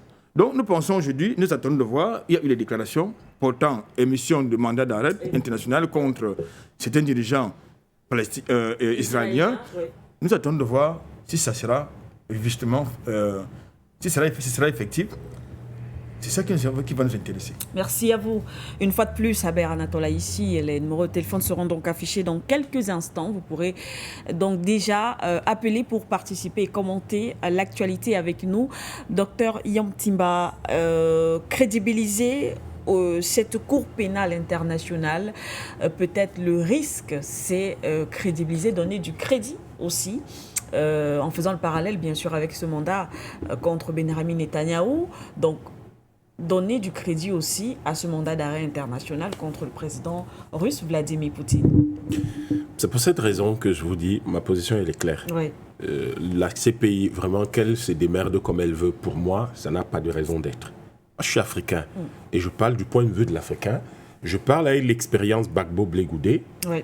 Je n'ai vraiment aucune crédibilité à essayer de la trouver ou de ne pas la trouver dans ce que la CPI fait. Pour moi, elle ne doit pas exister, point. Donc à partir de là, nous devons être capables d'avoir des positions fondées sur des arguments idéologiques et les tenir. Oui. On ne va pas du tout aujourd'hui dire une chose contraire à ce qu'on a dit il y a 10 ou 15 ans. On l'a dit, c'est comme ça, c'est mon point de vue. C'est que la CPI n'a pas à exister. Que M. Khan fasse des mandats d'arrêt ou je ne sais pas, tout ce qu'il veut, vraiment, c'est leur fonctionnement. Pour moi, je ne vois pas l'intérêt soit d'apprécier ou de ne pas apprécier. La CPI, en l'état actuel, ne doit pas exister. Si l'ONU est sérieuse, et c'est tout le problème qui se pose pour moi en ce qui la concerne, c'est l'ONU crée une cour pénale internationale à côté de la Cour internationale de justice. Point barre. Où elle éclate la chambre de la Cour internationale de justice en deux, les attributions actuelles et leur ajoute des attributions pénales. Si elle ne peut pas le faire, si l'ONU ne peut pas le faire, il y a un problème. Le fond, c'est une question fondamentale. Ce n'est pas une question d'appréciation ou d'opinion. La justice doit être rendue au nom du peuple. La justice ne peut pas être rendue au nom d'intérêts privés. On peut pas être là à laisser financer une affaire par des groupes privés et on dit que ça rend la justice. Non, pas du tout, et je ne rentre pas là-dedans, madame. La chose que je dis tout à l'heure, je réagis une parenthèse, ça me vient avant que je n'oublie. Oui. Tu peux parler de Nuremberg 2, mais ce n'est pas aux Occidentaux de l'organiser. Les gens qui ont organisé Nuremberg, c'est les Européens qui rendaient justice sur quelque chose qu'ils avaient subi. C'est aux Africains d'organiser un tribunal qui va juger à la fois de la traite négrière et de la colonisation et du néocolonialisme. Le problème, c'est que vous n'allez pas demander au Burundi d'organiser ça. Il n'en a pas les moyens. Vous n'avez pas demandé au Lesotho d'organiser ça. Il n'en a pas les moyens. Vous n'avez pas demandé ça à l'RDC de l'organiser. Elle est déjà dépouillée, découpée un peu partout. Vous comprenez? C'est pas ça. Si vous avez les États-Unis d'Afrique centrale, qui ont 7 millions de kilomètres carrés, 300 millions d'habitants, ces gens sont capables de s'organiser pour mettre ça en place. Si vous regardez quand ils voulaient organiser une sorte de tribunal là, pour juger Hissène Habré, trop compliqué, ils n'y arrivent même pas. Parce que c'est très petit, parce que vous avez des influences qui viennent de partout, qui empêchent que ça se mette en place. Quand on crée le tribunal spécial pour le Rwanda, qui fait ça? Mais c'est les Occidentaux. Mais pourquoi ils font ça? On juge tout le monde dans ce tribunal, sauf les types qui sont responsables, dont on n'a jamais parlé. Et eux-mêmes, les types qui sont responsables, ils commencent à s'engueuler entre eux. Il y en a qui écrivent des livres pour dire que oui, on nous avait dit de faire ceci, nous n'avons pas fait ça. Leurs présidents vont à gauche, vont à droite, ils ne savent pas quoi faire. Pourtant, c'est gros comme un nez sur un visage qu'il y a des gens là dont on ne parle pas beaucoup, qui venaient de l'Europe, et c'est eux qui sont les vrais génocidaires. C'est à eux qu'il faut s'attaquer. Bon, alors, personne ne les juge. Le problème de fond, c'est que l'Afrique, tant qu'elle reste petite, telle qu'elle est éclatée, fragmentée là, elle ne pourra jamais se rendre justice. Pourquoi les Occidentaux arrivent à se rendre justice? Ils s'entendent. Ils se sont entendus à Nuremberg, ils ont financé cette affaire et ils ont jugé les gens. Vous avez vu un seul juge africain là-bas? Il y a eu 200 000 morts. Les soldats, je ne parle pas des autres Africains, les soldats africains qui sont morts là-bas. Mais il n'y a même pas eu un seul juge africain. Est-ce que quand ils ont fait cette guerre, ce tribunal, vous avez vu un seul juge asiatique? Pas du tout. Pourquoi? C'était leur affaire. Ils règlent leurs problèmes. Nous, en Afrique, on va dire un tribunal pénal spécial pour le Rwanda. On voit des types qui sont assis là, on ne sait pas d'où ils sortent. Donc, ce n'est pas du mépris pour ceux qui viennent de l'extérieur, parce que parfois c'est comme ça qu'ils le prennent. Mais c'est que vous ne pouvez pas venir juger les choses de quelqu'un dans sa maison. Je veux dire, c'est de la courtoisie. C'est juste de la courtoisie, c'est tout. Mais c'est souvent à la demande des dirigeants africains. Mais c'est normal, Madame Siké. Ce n'est pas à la demande des Africains, justement, et j'aime votre précision. C'est à la demande des dirigeants africains. Mais qui sont-ils? Des larbins de l'ordre, comme Césaire les appelait. C'est des gens, des blancs à peau noire, masque, à peau noire, oui, masque blanc. Mais c'est comme ça que Frantz Fanon les appelait. Ce sont de petits relais, de petites frappes là, des types instrumentalisés par ce système international. Vous pensez vraiment, madame, que Ibrahima Traoré peut demander que des Occidentaux viennent, des Européens viennent juger quelqu'un chez lui? Pas du tout, c'est pas possible. Enfin, jusque-là. Parce que je crois qu'il ne nous fera pas cette déception, c'est pas possible. Il n'est pas possible qu'un type comme ça le fasse, ou Assimi Goïta, ou Tiani, c'est pas possible. Donc, vous avez ceux qui sont des types légitimes et bien dans... C'est-à-dire que ce sont des hommes du peuple. Et vous avez les autres qui font des choses que vous ne comprenez pas. Vous avez les talents et tout ça, il est capable de faire ce genre de choses. Donc, il se trouve aujourd'hui que le problème auquel nous sommes confrontés, et c'est pour ça que vous allez voir, je vais être ferme sur la question, ils lancent un mandat d'arrêt contre Netanyahou, c'est leur affaire. Ils l'ont lancé contre Poutine. Vous vous souvenez de la réponse que vous avez donnée? N'importe quoi. Mais elle a été, est-ce qu'on ne peut pas penser quand même qu'elle a été contraignante? On sait que M. Poutine n'a pas pu se rendre en Afrique du Sud. Non, M. Poutine, attention. Oui, allez-y. Ne leur donnons pas plus de crédibilité Madame, vous pensez vraiment qu'il n'y a qu'un seul pays dans le monde qui va arrêter Poutine? Vous croyez qu'il y en a un seul? Arrêtons de donner. Il a décidé de ne pas mettre mal à l'aise, de ne pas embarrasser un partenaire sérieux et stratégique, c'est tout. Ça veut dire que la décision est quand même contraignante, même non, si ce n'est pas contre la Russie, mais contre l'Afrique du Sud. Voilà, donc ce n'est pas contre la Russie, ce n'est pas contre Poutine. Oui, mais l'Afrique du Sud. Cette décision, mais il va en Chine. Vous savez pourquoi il va en Chine? Dites-nous. Parce que la Chine, quand ils ont présenté cette histoire, la Chine leur a demandé, vous êtes sérieux ou quoi? La Chine n'a même jamais essayé de lire une seule lecture. Même la lecture, la Chine n'a pas fait. Parce que la Chine s'est demandé, mais de quoi vous parlez? La Chine ne fait pas partie de leurs histoires là. Poutine était prêt et l'Afrique du Sud avait dit nous venons. Mais ils se sont dit, pourquoi embarrasser l'Afrique du Sud? C'est pas nécessaire. Et je crois que ça a eu un intérêt, c'est de relancer le débat en Afrique du Sud de leur présence à la CPI. Qu'est-ce qu'ils font là-bas? Et nous savons aujourd'hui que l'une des premières décisions de tout dirigeant panafricaniste sérieux, ça va être de sortir de là. Qu'est-ce qu'on fait, là-dedans? Si nous sommes dans le système des Nations Unies, les choses doivent se faire dans les Nations Unies. Si les choses ne peuvent pas se faire dans le cadre des Nations Unies, ça veut dire que c'est des intérêts privés qu'on sert. Et nous ne pouvons pas nous permettre de nous laisser dominer, de nous assujettir à des intérêts privés. C'est-à-dire que quand vous rentrez sur les questions fondamentales de droit et de politique, vous vous demandez au nom de quoi, parce que ça va être ça la question, au nom de quoi la justice était rendue à la CPI? Au nom de quoi? Au nom de qui? 1, 2. Au nom de quoi un État souverain peut-il s'assujettir librement? Parce que c'est vous qui adhérez, c'est vous qui ratifiez, etc. Ouais. Pouvez-vous vous assujettir librement à des intérêts privés? Ce que peut-être les gens n'avaient pas compris dans les années 90, mais j'ai du mal à croire qu'ils ne l'avaient pas compris. Et quand je vois tous ces gens qui disent être de grands juristes africains, qui regardent, tous ces grands politologues africains qui regardent et qui ne mettent pas la pression sur les États africains de se retirer de la CPI, mais je suis scandalisé. Parce que la CPI n'est qu'un outil du néocolonialisme, exactement comme le franc CFA. C'est-à-dire, vous ne pouvez pas à la fois dire on est d'accord, il faut sortir du franc CFA, mais vous dites que vous restez dans la CPI. C'est un gros problème. Parce que le franc CFA gère en réalité, reprend des intérêts privés du capitalisme français, qui voulait s'assurer le contrôle d'un marché et le contrôle de matières premières quelque part dans le monde et qui leur donnerait un avantage concurrentiel par rapport aux autres pays. Vous vous assujettissez à ça. Vous dites, c'est quand même mauvais, mais vous vous assujettissez à ce qui permet justement à ce franc CFA, ce néocolonialisme de vous contrôler. Parce que c'est quoi la chose, madame? Si vous dites aujourd'hui dans nos pays, nous voulons sortir du franc CFA, on va vous créer une rébellion. Et au premier coup de feu, la CPI vous poursuit. Vous voyez comment vous êtes bloqué? C'est-à-dire que vous êtes tenu et incapable de libérer votre peuple. Vous dites, je sors du franc CFA, on vous crée la rébellion. Si votre armée riposte, si l'armée de votre pays riposte contre cette rébellion, on va dire, ah non, il faut que la CPI s'intéresse à ça. Donc, en réalité, on a mis en place un système qui a cadenassé votre position et vous oblige à rester dans le système. Et beaucoup de gens, de façon ubuesque et assez étonnante, vous disent, mais non, il faut quand même rentrer dans le système pour y faire quoi? Vous rentrez dans un système à savoir que c'est un système qui vous met en esclavage. Donc, nous sommes dans une situation assez étrange où nous comprenons aujourd'hui que le monde est structuré par les autres pour nous dominer et pour nous exploiter.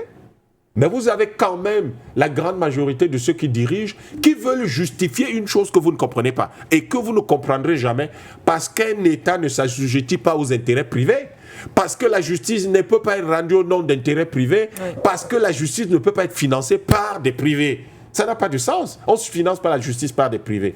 Et donc, du coup, ce qui se passe réellement dans le monde, madame, c'est quoi? C'est, au lieu que les débats portent sur oui, la CPI est bonne, elle n'est pas mauvaise, etc. Et je pense que s'il y avait des gouvernements panafricanistes aujourd'hui sur le continent et qu'on arrivait à créer les États-Unis sous-régionaux dont nous parlons, ces gens-là porteraient le débat à l'ONU et exigeraient, parce que là, ils en auraient la puissance, exigeraient la création d'une cour pénale internationale de l'ONU. Si vous faites ça, la Chine en devient membre. Mais si vous dites, nous avons une cour pénale internationale financée par des grands groupes d'intérêts américains qui provoquent la guerre économique contre la Chine, ce que les Africains ne voient pas, c'est-à-dire ils ne s'en rendent même pas compte. Comment vous pensez que la Chine peut adhérer à une chose pareille? Comment? Puisque c'est financé par des groupes d'intérêts économiques qui provoquent la guerre économique contre la Chine, comment la Chine va aller s'assujettir à ça? Comment les Africains font-ils pour ne pas avoir de faire des analyses critiques pour refuser certaines choses? Si le Cameroun n'avait pas ratifié ce truc-là, ils auraient fait quoi? Ils auraient rasé le Cameroun de la surface de la planète? Le Cameroun n'a pas ratifié. Enfin, je prends un exemple. Oui, le Cameroun n'a pas ratifié. Prenons les pays. Par exemple, si la Côte d'Ivoire n'avait pas le choix, puisque c'est leur larbin qui les a fait entrer là-dedans. Mais prenons n'importe quel pays, l'Afrique du Sud, par exemple. Si l'Afrique du Sud avait dit je n'entre pas dedans, on aurait fait quoi? Raser l'Afrique sur la surface de la planète. Tous les pays africains qui en sont membres là, s'ils n'avaient pas accepté, on les aurait rasés de la surface de la planète. Nous devons avoir un sens critique important. Aucun pays n'a disparu de la surface de la planète parce que les intérêts des Occidentaux étaient tellement importants que les hommes ont disparu. Le Soudan a été divisé en deux. Mais il reste que c'est le Soudan du Nord et le Soudan du Sud. Et je peux vous assurer qu'un jour viendra où ces deux peuples se retrouveront. Parce qu'aujourd'hui, les gens veulent nous faire entrer dans un débat qui n'a aucun sens. À partir du moment où nous rentrons dans le débat, ah oui, M. Khan sera interpellé, Benjamin Netanyahu sera interpellé, c'est très intéressant. En fait, nous sortons de l'analyse critique qui demande pourquoi la CPI existe alors que c'est une juridiction privée. Vous comprenez? Une déception, il faut dire une juridiction d'exception. Non, c'est pas une... N'ajoutez pas exception. Si vous ajoutez exception, l'exception est un mécanisme public. C'est un mécanisme de gestion publique. C'est une juridiction, dites les choses simplement, c'est une juridiction privée. Mais la justice privée, ça n'existe pas. À partir du moment où la justice privée n'existe pas, M. Khan, il peut se débattre, c'est très bien. Nous ne rentrons pas dans ce débat. Parce que dès que nous rentrons dans ce débat, nous apportons notre caution. Et si nous apportons notre caution à la CPI, demain, quand nous voudrons sortir du franc CFA et qu'ils vont nous créer une rébellion qui sera contre notre sortie du franc CFA, qu'est-ce qui va se passer? Ils vont nous poursuivre à la CPI.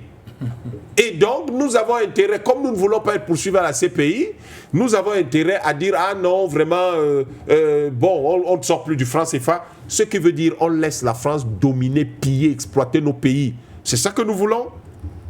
La Chine l'a bien compris et n'a jamais tenté d'entrer là-dedans. Le Burundi s'est réveillé par la suite parce que ceux qui étaient entrés là-dedans n'étaient pas des Burundais révolutionnaires, mais ceux qui sont là aujourd'hui ont dit, ah non, de grâce, nous on ne reste pas là-dedans parce que de toute façon, la justice privée, on n'en veut pas. C'est exactement comme si on disait aujourd'hui qu'à partir de maintenant, toutes les armées, imaginez un scénario où il n'est pas parfait, mais imaginons une chose pareille, que les casques bleus de l'ONU soient constitués des sociétés militaires privées. Ça vous dirait quelque chose, ça? Alors, je voulais rapidement... Oui, rapidement. Oui. Indiquer que... Oui. Enfin, c'était un questionnement, en fait. Israël n'a pas ratifié le traité de Rome. Alors, comment ça va se passer, l'exécution du mandat contre Benjamin et sa troupe? ça renvoie à la question que je posais tout à l'heure, c'est-à-dire savoir, d'accord, certainement c'est bon pour le moral d'entendre finalement les mots qui sont rejetés du côté du bloc atlantique, tant du côté d'Israël, à savoir le mot crime de guerre et génocide. Mais dès lors que ça a été dit, répété, comme ça a été le cas avant eux, eh bien, nous attendons de voir si véritablement ce mandat sera véritablement exécuté. Si c'est exécuté, ok, on aura fait un pas.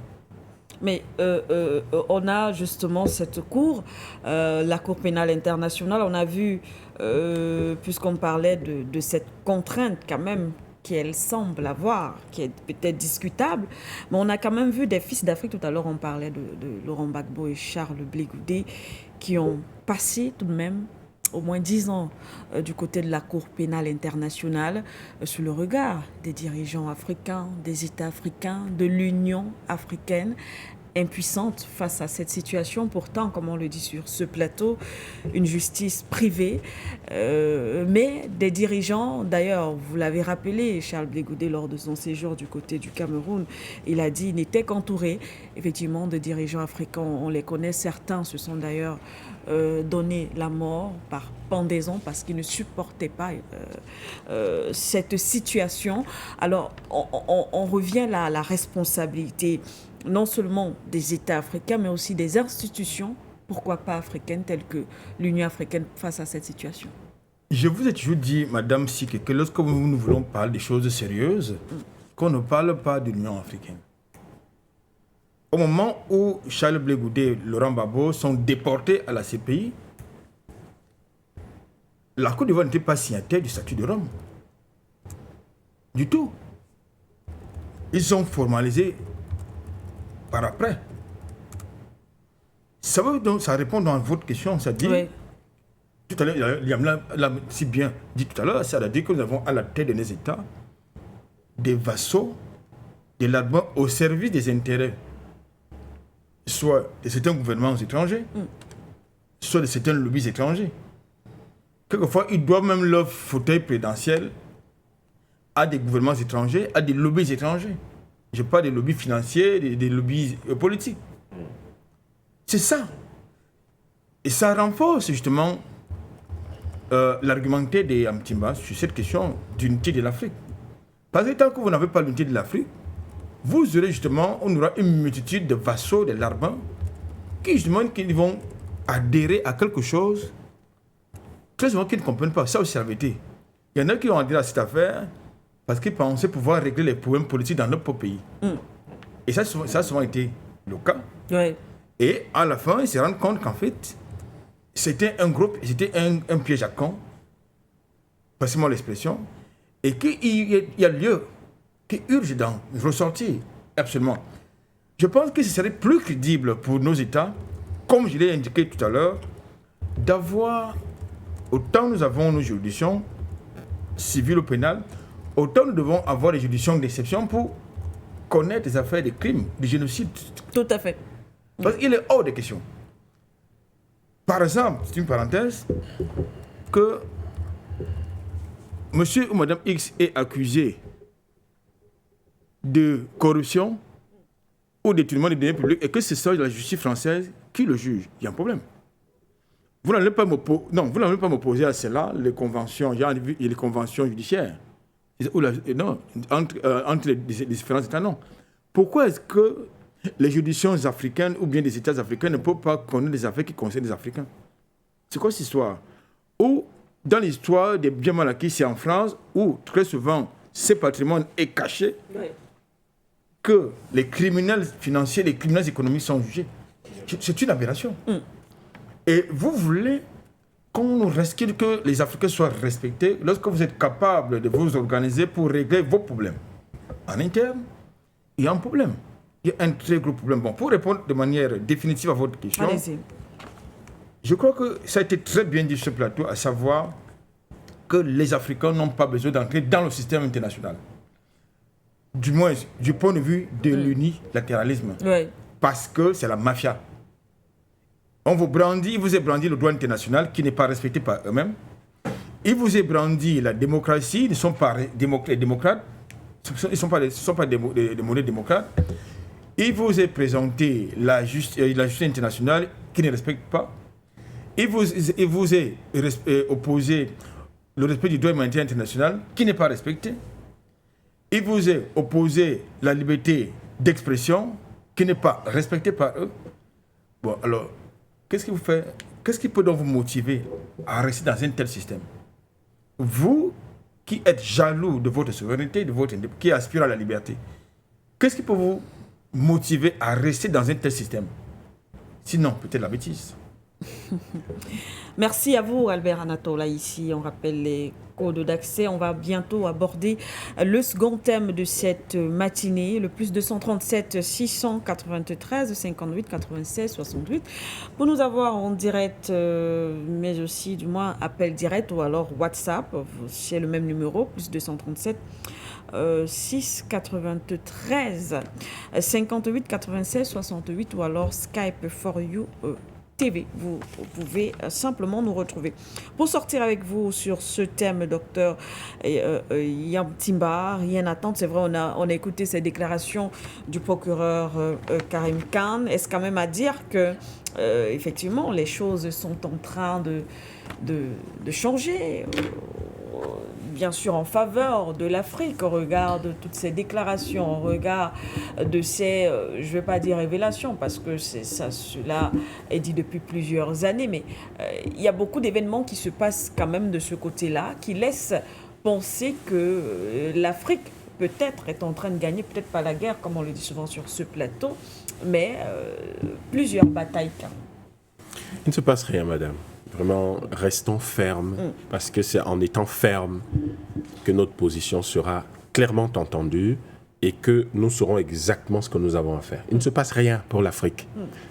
Tout ce qu'ils font là, tout à l'heure on parlait de la France qui commence à dire « ouais, je vais soutenir si je vais faire ça ». C'est le jeu de ces jeux superficiels des Occidentaux qu'ils mènent sur la misère du monde. Ce n'est pas ça. Si quelque chose doit se passer en Afrique, c'est la réorganisation de l'Afrique. Et cette réorganisation peut donc permettre de restructurer ou de faire des propositions de restructuration du monde. Pour le moment, le Cameroun peut s'asseoir et dire une chose. Personne ne va l'écouter, il ne représente rien du tout.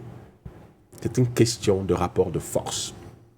Ce qui se joue là, au niveau de cette fameuse CPI, c'est les rapports de force au sein du monde impérialiste qui connaissent une sorte de, si vous voulez, de légère modification et qui conduisent à ça.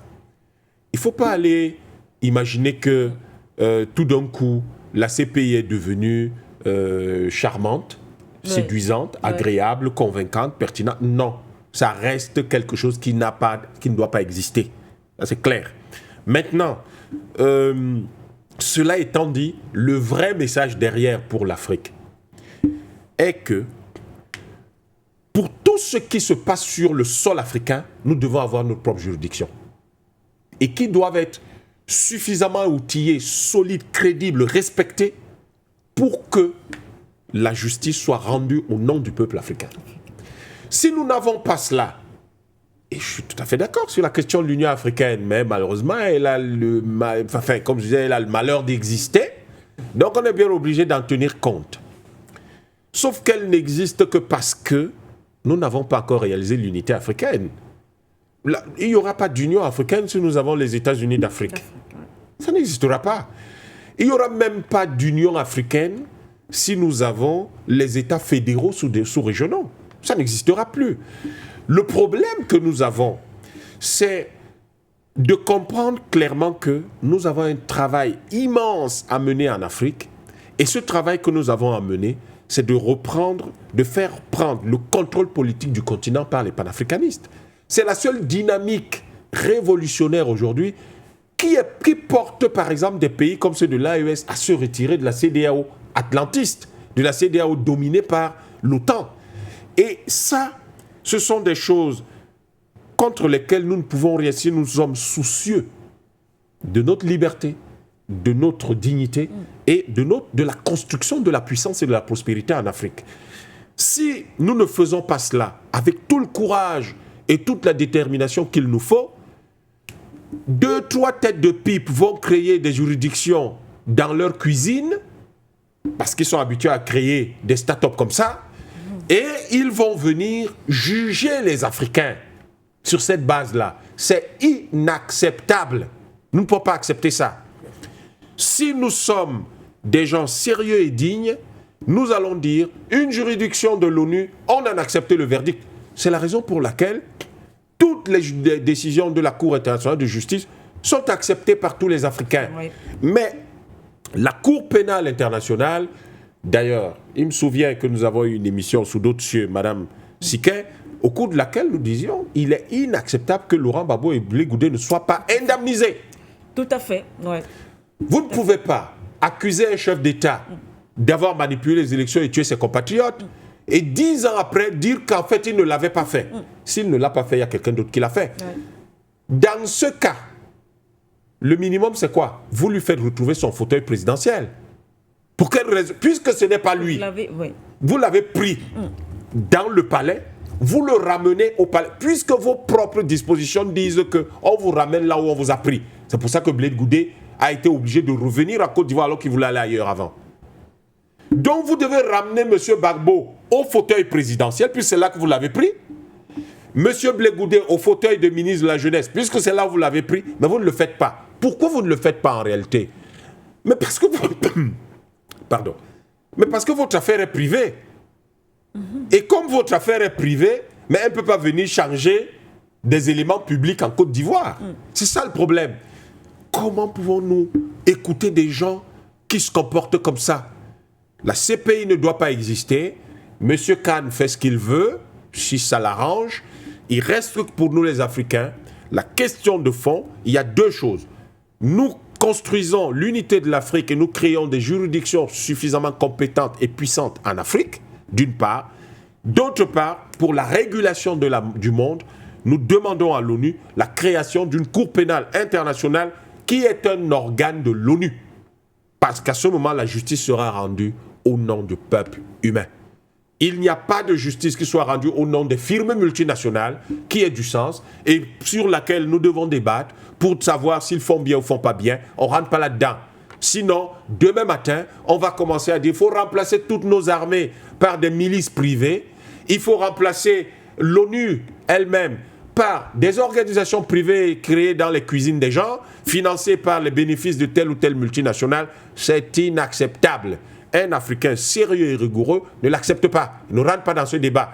Et à partir du moment où nous ne rentrons pas dans ce débat, nous savons qu'il y a un travail à faire, c'est de prendre le contrôle politique du continent pour créer ce qu'il faut créer en Afrique et dans le monde pour pouvoir avoir une réelle justice et une réelle paix qui ne peuvent être construites que sur la base du fait que la justice se rend au nom du peuple, pas au nom des intérêts privés. Parce que les intérêts privés, tels qu'organisés par le capitalisme, ce n'est que pour provoquer la guerre. Et nous n'en voulons pas en Afrique. Nous n'en voulons pas en Afrique. C'est avec ces propos qu'on met un terme à ce premier thème de cette matinée. Direction la Nouvelle-Calédonie. Une fois de plus, l'actualité autour, on l'annonçait, cette visite du côté de la France, on parle d'une visite surprise du président Emmanuel Macron en Nouvelle-Calédonie. Le chef de l'État français s'est donc envolé dans la soirée de mardi du côté de Nouméa, près d'une semaine après le début de ce qu'on appelle pour certains émeutes, pour d'autres révoltes. En tout cas, chacun y va de ses propres analyses. Eh bien, on parle d'installer une mission. D'autres vont plus loin, une mission de dialogue avec justement les populations de ce côté-là. Mais on rappelle que la ville est toujours le théâtre d'affrontements les populations qui réclament, en tout cas qui ne sont pas d'accord avec cette loi qui devrait ou qui va être votée, qui doit être votée de ce côté-là. Albert Anatole, ici on en parlait encore il y a quelques jours, Emmanuel Macron, le président français lui-même, s'est déplacé pour cette ville nouvelle, du côté de la Nouvelle-Calédonie, ce dom-tom, comme on a l'habitude de l'appeler, français. Donc, une mission de dialogue. Est-ce que, à l'heure actuelle, où le problème aujourd'hui, est-ce que le dialogue pourrait être la solution idoine pour régler cette situation lorsqu'on connaît aujourd'hui les revendications de cette population? Je crois que Jupiter nous a écoutés, en tout cas en partie. Vous savez, ils sont omniscients, ils n'écoutent jamais personne. Lorsque nous lui demandions de faire le chemin inverse et non de demander aux indépendantistes de venir à Paris parcourir pratiquement près de faire 30 heures de vol pour aller discuter avec, non pas avec Macron, mais avec ses collaborateurs. J'ai trouvé ça irrespectueux, je crois qu'il nous a écoutés. Je crois que dans son avion, il a embarqué 2 autres locodèmes, ce n'est pas péjoratif. Gérard Darmanin, ministre de l'Intérieur et des Outre-mer. Et je crois le Cornu, qui doit être le ministre des Armées. Donc il paraît que qui prépare la paix, qui prépare la paix prépare la guerre, quoi, c'est ce qu'on dit. Qui veut la paix prépare la guerre, voilà. Mais c'est pas ça qui est intéressant pour nous. Déjà, ce qu'il propose dans son agenda, c'est une autre forme d'arnaque. Il propose une mission de dialogue et un retour à l'ordre. Quel ordre? L'ordre civil, l'ordre public ou l'ordre politique? Nous avons indiqué sur ce plateau, il y a quelques jours, vous l'avez dit, que la Nouvelle-Calédonie, c'est une colonie de peuplement qui appartient à la France. Et il n'appartient pas à la France. La France ne peut pas décoloniser la Nouvelle-Calédonie de son propre gré. Il appartient aux révolutionnaires de son côté. De ce côté, moi je les appelle les révolutionnaires. Ouais. De maintenir la pression. Parce qu'il y a eu au moins 3 années politiques. La dernière remonte en décembre 2021 dans le contexte du Covid où Macron organise un référendum en Nouvelle-Calédonie relativement à l'autonomisation de ce peuple. En dépit, en dépit du refus des indépendantistes d'organiser cette élection, cette imposture, Macron a opéré un passage en force. Bien évidemment, le résultat de leurs urnes nous fait croire que les néo-calédoniens, dans leur immense majorité, ont voté pour non. Ils ont voté pour le oui, on reste rattaché à la France, voilà. Qui reste rattaché à la France, qui ne veulent pas l'indépendance. Il y a un problème. L'élection, s'il faut l'appeler ainsi, ça s'est passé en 2021, c'est-à-dire il y a 3 ans. Que s'est-il passé si le non à l'indépendance l'a emporté véritablement? Pourquoi est-ce qu'aujourd'hui, les Kanaks sont dans la rue, et pas seulement les Kanaks, sont dans la rue pour revendiquer l'indépendance? Je voudrais vous rappeler qu'il y a une autre arnaque majeure qui s'est opérée en 1998. C'est-à-dire, lors, n'est-ce pas, des accords de Matignon, il était question qui est de se donner un délai de 20 ans qui va permettre à l'Hexagone de donner à la Nouvelle-Calédonie son autonomie politique. Mais vous ne pouvez pas donner à un territoire qui se veut souverain l'autonomie politique, mais vous tenez entre vous la monnaie, l'ordre public, les relations internationales, l'économie et la défense. C'est une arnaque, une très grosse arnaque. Ça ne veut rien dire. Ça ne veut rien dire du tout. En plus de cela, vous organisez une autre arnaque, c'est-à-dire les citoyens vous disent que nous voulons l'indépendance.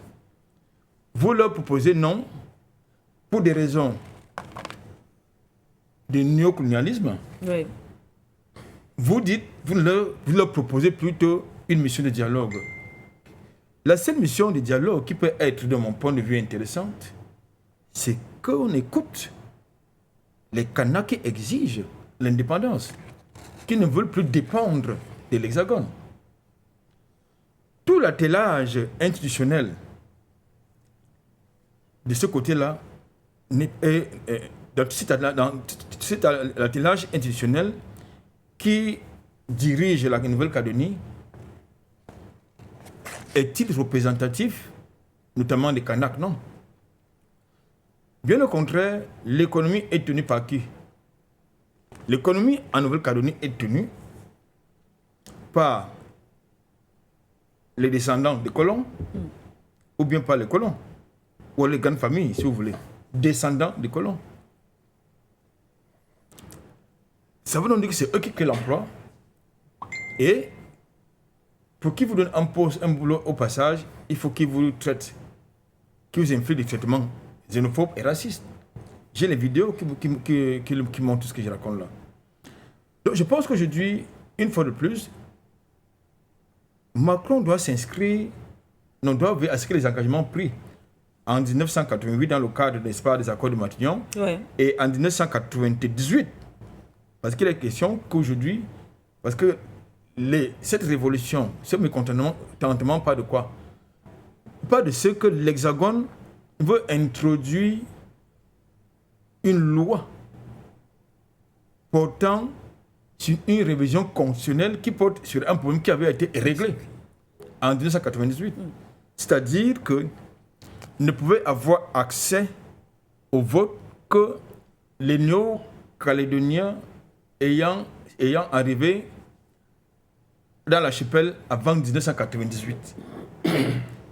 Pourquoi? Parce qu'entre-temps, je peux vous le dire, pour rendre minoritaire la communauté kanak, l'Hexagone a créé des charters de l'ECODEM qui viennent, n'est-ce pas, de l'Hexagone et ailleurs pour venir faire le surnom.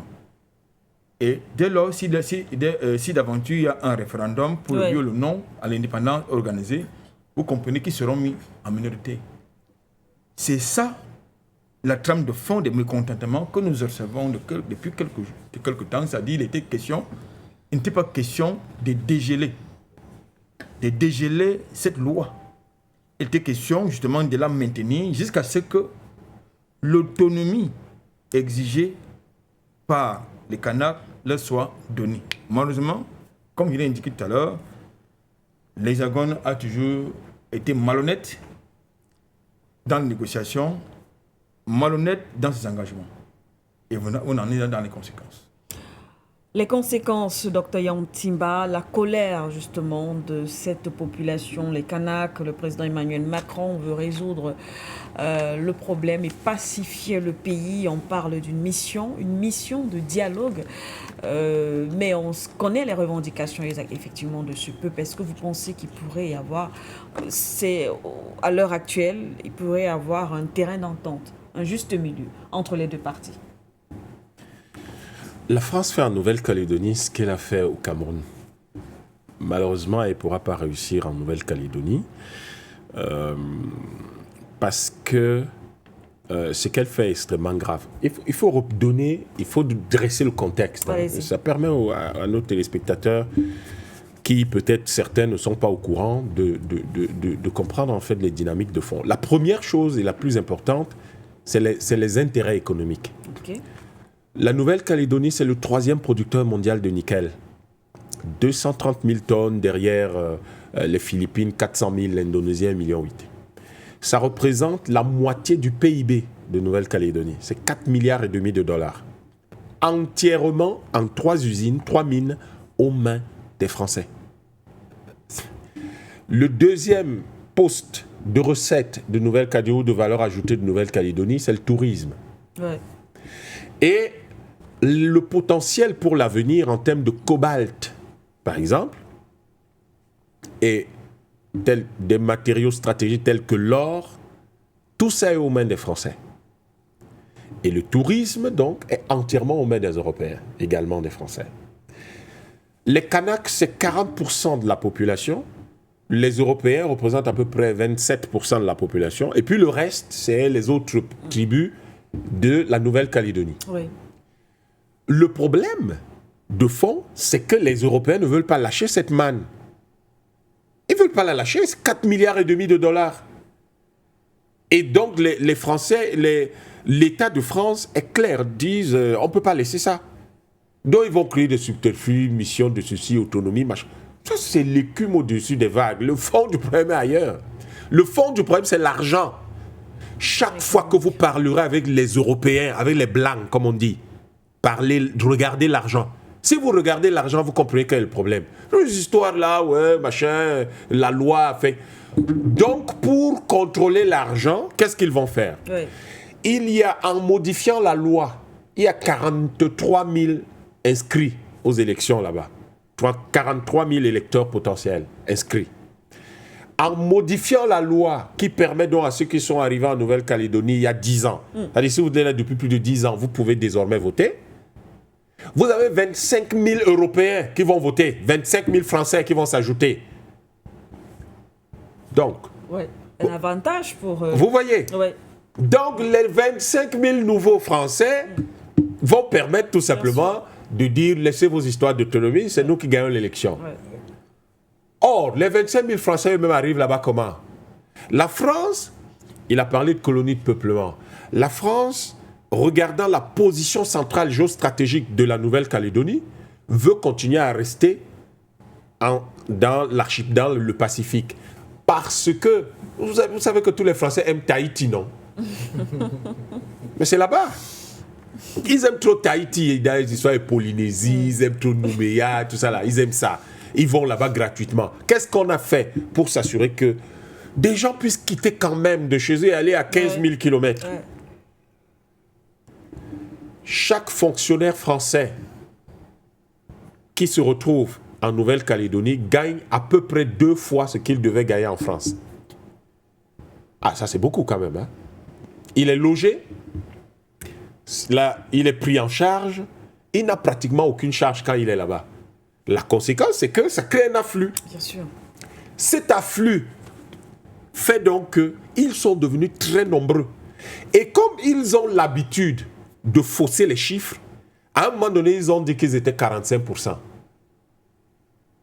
Malheureusement, en 2019, puisque c'était l'année où la Nouvelle-Calédonie devait devenir autonome, on a refait donc le recensement et ils ont été obligés en 2021, compte tenu d'un certain nombre d'événements politiques, de refaire ça. Et les chiffres que je vous donne là, c'est les chiffres donnés en 2022. C'est-à-dire qu'en réalité, les Européens, c'est 28%, ouais. Les Kanaks, c'est 40%, et vous ajoutez donc tous les autres. Reste, oui. Voilà. Donc, au fond, les Calédoniens représentent tout simplement 72% de la population. Comment vous faites pour battre 72% de la population aux élections? C'est impossible. C'est pour ça que les Blancs ne pouvaient pas battre l'ANC aux élections. Puisqu'ils représentaient plus de 80% de la population, 90%, 92%. Comment vous faites pour les battre? Vous ne pouvez pas. On va donc créer des subterfuges parce que le fond du problème, ce n'est pas vos histoires d'élections. C'est qu'il y a 4,5 milliards de dollars là, on ne veut pas les laisser. Il y a 4,5 milliards de dollars. Le tourisme, c'est autour de 1,5 milliard de dollars. Donc, en gros, sur 8 milliards de dollars de PIB, vous avez 6 milliards de dollars qui sont entre les mains des Français. C'est ça, le problème. Chaque fois que vous parlez avec les Blancs, regardez où se trouve l'argent. Si vous regardez l'argent, vous comprenez où est l'argent, vous êtes sûr que vous comprenez ce qu'ils font. Tout le reste, là, c'est du babada, c'est de l'enfumage. L'argent est où? Ouais, combien? Dès que vous avez trouvé, vous comprenez leur problème. Leur problème, c'est ça. C'est les 3/4 du PIB de la Nouvelle-Calédonie qui est entre leurs mains et qu'ils ne veulent pas lâcher. C'est ça le fond du problème. Et donc le président, il raconte ce qu'il dit, ouais, je m'en vais là-bas créer la mission de dialogue. Je vais vous dire quelque chose d'intéressant sur cette fameuse mission de dialogue. Allez-y. C'est une mission purement administrative qui n'est pas politique. Elle n'est constituée que de hauts commis de l'État. Quels sont les hauts commis de l'État? Les Français. Ça veut donc dire... Mais on n'écoute pas les Kanaks, on s'en fout des Calédoniens. La mission de dialogue est constituée de hauts fonctionnaires. Ils sont tous blancs. Ils sont les Français. Ils sont tous blancs. Et donc... Qui sont des décideurs français. Bien. Et donc, c'est eux qui d'abord font vivre la misère aux Calédoniens et c'est eux qui vont décider. Avec qui on doit donc dialoguer? Mais avec eux. De Gaulle est venu ici en 1944 quand il était à Brazzaville du Sud avec qui? Avec les Français, avec les Blancs. Parce que quand on dit les Français, là, souvent, ils discutaient avec les Blancs. Donc, ils font la même chose, ces gens-là. Ils font exactement la même chose. Tout ce qu'ils font, c'est qu'ils discutent entre eux. En fait, ils font la création du franc CFA. Ils s'asseyent sous Sten Pleven de Gaulle, disent, bon, on va créer un truc là, une monnaie là pour l'Afrique. L'Afrique n'est pas là. Hein. Ils parlent entre eux. C'est la même chose qu'ils sont en train de faire. Lisez c'est leur texte qui disent ça, c'est pas moi, c'est leur communiqué officiel de leur conseil. Ils disent Conseil de sécurité, de défense et sécurité Nouvelle-Calédonie. Oui, c'est eux-mêmes qui disent ça. La mission de contrôle n'inclut pas les politiques, elle est constituée uniquement de hauts fonctionnaires. Les hauts fonctionnaires, c'est qui? C'est les Blancs français. Donc, c'est les Blancs français qui vont donc décider de ce qui va se faire. Et ce qu'ils ont à décider, c'est que la réforme de la loi, là, ça va passer. Et les 25 000 nouveaux votants qui sont motivés, c'est-à-dire qu'on les radicalise. Parce qu'après, quand ils parlent de radicalisation, on voit des gens qui arrivent, qui sont radicalisés. Ils ont radicalisé ces gens-là, qui sont devenus des extrémistes européens en Nouvelle-Calédonie, dans le pays des autres, et qui terrorisent les gens. Voilà le problème que la CPI doit suivre. Tout à l'heure, je vous disais, on va y arriver. Voilà le problème que la CPI doit suivre. Agression. Pratique raciste. Agression. Là, ils agressent les Calédoniens. Voilà ce que la CPI doit suivre. Pourquoi ils ne suivent pas ça? Parce qu'il n'est pas dans leur intérêt de suivre ça. Parce que le capitalisme international n'est pas là pour défendre les intérêts des Kanaks. Ouais. Donc, ils ne vont pas gérer ça. Quand vient vous raconter ci, il veut raconter ça. On ne rentre pas dans ces débats, madame. Donc, vous comprenez quels sont les problèmes de fond de ces gens-là. Et donc, du coup, comme c'est les fonctionnaires blancs qui vont décider de ce qui doit être fait dans le pays des Kanaks, il faut que les 25 000 là puissent voter. Et comme ils vont voter et qu'on n'a que 43 000 qui sont déjà inscrits de l'autre côté, vous voyez qu'on se retrouve avec 68 000 électeurs dans lesquels vous avez clairement plus de 30 000 qui sont donc, plus de 38 000 qui vont être, 34 000 qui vont être des Européens.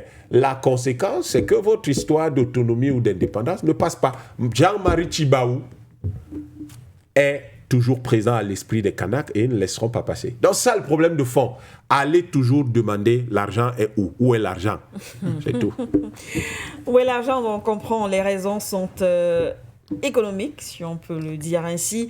Albert Anatola ici. À côté de cela, effectivement, il y a ces accusations, ces pays qui sont pointés du doigt, la Russie, la Chine, l'Azerbaïdjan, accusés de manipuler justement cette population, les Kanaks, surtout l'Azerbaïdjan, accusés de s'ingérer dans les affaires internes de la France, d'où ces révoltes en Nouvelle-Calédonie. Bien évidemment, c'est le scénario habituel, non? Ce scénario habituel, qu'est-ce qui a été dit du côté du Sahel lorsque les populations ont pris la résolution, la lourde responsabilité d'écrire l'histoire? Mais il a été dit là-bas que la Chine, la Russie, la Turquie étaient en embuscade. Et que c'est la Chine, la Turquie qui venaient leur faire comprendre que il faut détester la France, il faut avoir un sentiment anti-français. C'est le narratif habituel là. Vous le savez, et quand vous le savez également, comme vous devez également savoir que les dirigeants français sont toujours et perpétuellement dans le déni. Toujours. Ils sont toujours et perpétuellement dans la manipulation. Et ça, c'est une grosse manipulation. ils n'arrivent pas à assumer, ils refusent d'assumer le fait que la France est membre du Haut Conseil de sécurité. En tant que tel, elle dispose encore de colonies sur la planète Terre. Ce qui devrait, de notre point de vue, être une conséquence, n'est-ce pas, de son remplacement comme membre au Conseil de sécurité. Mais sauf que le système international est complet de ce qui se passe en Nouvelle-Calédonie. Au début des années 2000, mais l'ONU a refusé à la Nouvelle-Calédonie le statut d'État souverain pour la mettre, la Nouvelle-Calédonie, sous le juron, n'est-ce pas, d'un État, d'un territoire outre-mer français. C'est ce qu'il est question. On a refusé à la Nouvelle-Calédonie l'autonomie économique, l'autonomie politique. On vous dit qu'ils peuvent organiser les élections, mais quelles élections? Les élections locales, régionales, quoi? C'est pas ça les élections. Toute l'administration centrale en Nouvelle-Calédonie est gérée par les locodèmes. Et les grandes décisions se prennent à Paris. La preuve, c'est qu'on parle d'un problème qui concerne les néo-calédoniens, mais c'est le Parlement français qui décide à Paris. Oui. Ça vous renvoie à quoi? Ça renvoie au fait que Paris a chuté dans le déni. Attendez, il y aura toujours quelqu'un qui se cache derrière les conséquences des actes de l'Hexagone, des actes politiques. Il y aura toujours la Chine derrière, il y aura toujours la Russie derrière, il y aura toujours l'Azerbaïdjan quelque part. Mais ce qui, de notre point de vue, est absolument risible. Mais M. Macron part en Nouvelle-Calédonie, c'est-à-dire qu'il parcourt 170 000 km, 30 heures d'avion, c'est-à-dire que placer la Nouvelle-Calédonie sur une carte. La France, c'est dans la Méditerranée, la Nouvelle-Calédonie, c'est dans le Pacifique. Pacifique, oui. Ça fait quand même 30 heures de vol. Et vous dites que c'est un territoire français. Mon Dieu. Il y a un problème. Ce qui se passe en Nouvelle-Calédonie, de notre point de vue, devrait d'abord attirer l'attention des Africains. Ça parle aux Africains. Ça doit également parler aux Réunionnais, en tout cas aux Caraïbes, Oui. à tout le monde, à toutes ces îles-là, ça devrait leur parler. Pour qu'ils comprennent une chose, vous ne pouvez pas avoir en territoire français une colonie de peuplement. Mayotte, c'est également une colonie française. Mayotte, c'est-à-dire pratiquement au niveau de l'océan Indien, c'est-à-dire voisin du continent africain. Vous ne pouvez pas avoir les Comores à côté et Mayotte qui est paradoxalement un territoire français. Il y a un problème. Je pense qu'aujourd'hui, il faut que les Canadiens prennent leurs responsabilités. Tout à l'heure, Yamtimala indiquait, effectivement, la France fait exactement en Nouvelle-Calédonie ce qu'elle a toujours fait sur les territoires d'expression francophone en Afrique. On vous dit, vous êtes libre, vous êtes indépendant. La monnaie qui la tient, c'est un instrument de la souveraineté, la monnaie. C'est Paris qui détient la monnaie. Oui. C'est Paris qui détient les leviers diplomatiques en termes du point de vue des relations internationales. Oui. C'est Paris qui gère l'ordre public, la défense. Il y a un élément qu'il a oublié.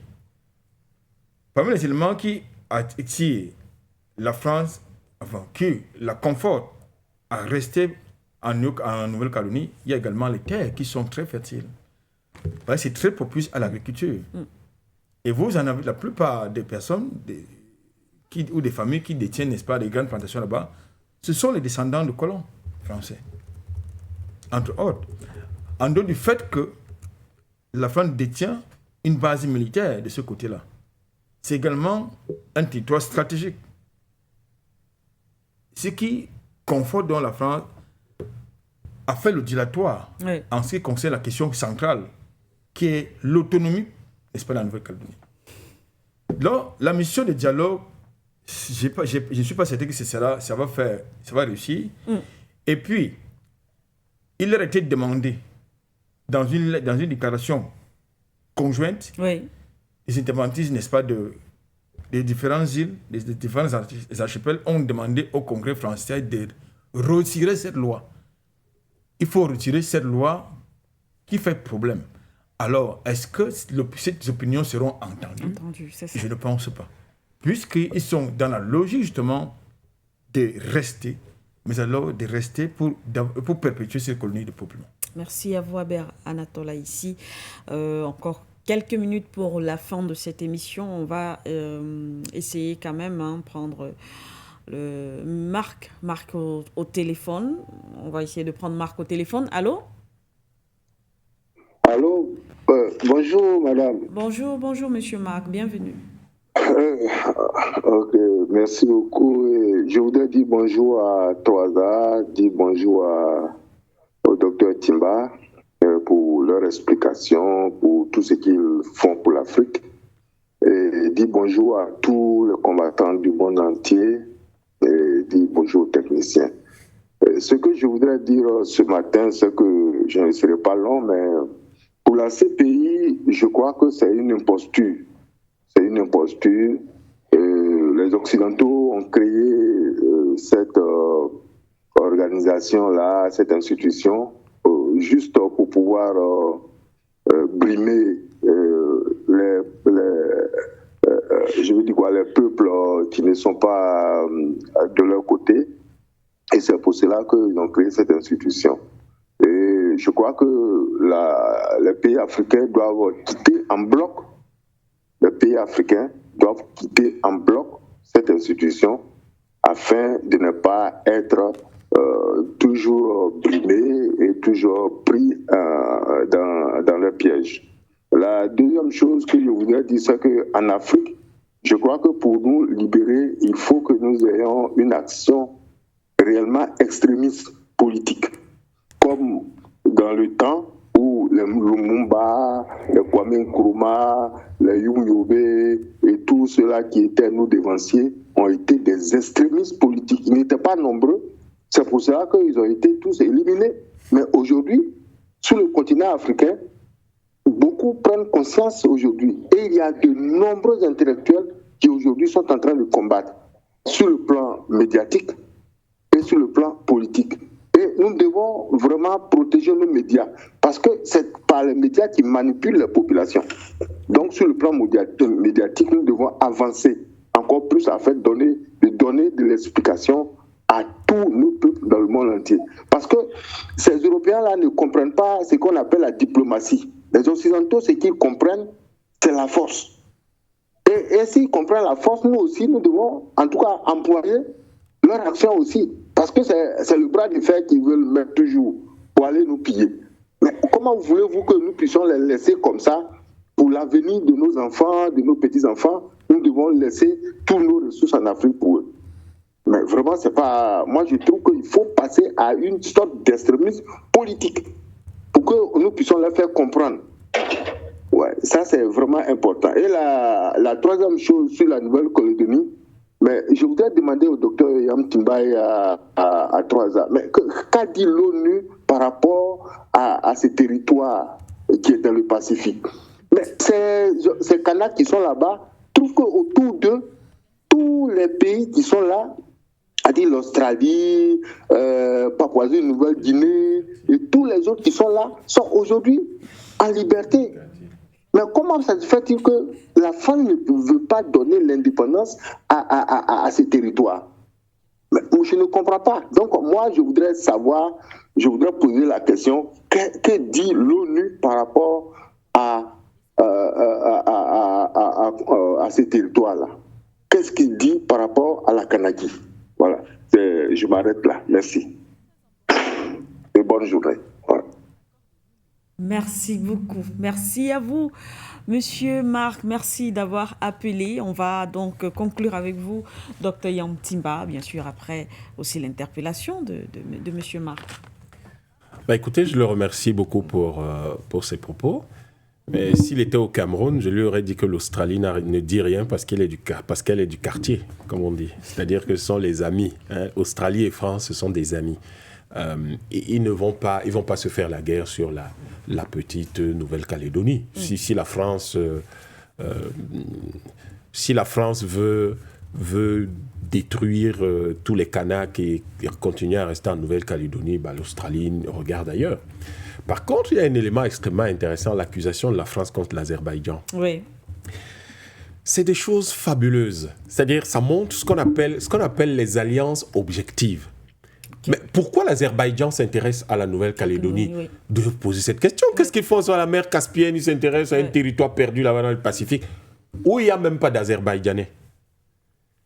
C'est parce que la France soutient l'Arménie, qui a des problèmes avec l'Azerbaïdjan, qui est frontalière à l'Arménie, et dont l'Azerbaïdjan dit très bien, on va voir ce que ça va donner, nous on va soutenir, on va donner un peu de soutien, donc, au mouvement kanak.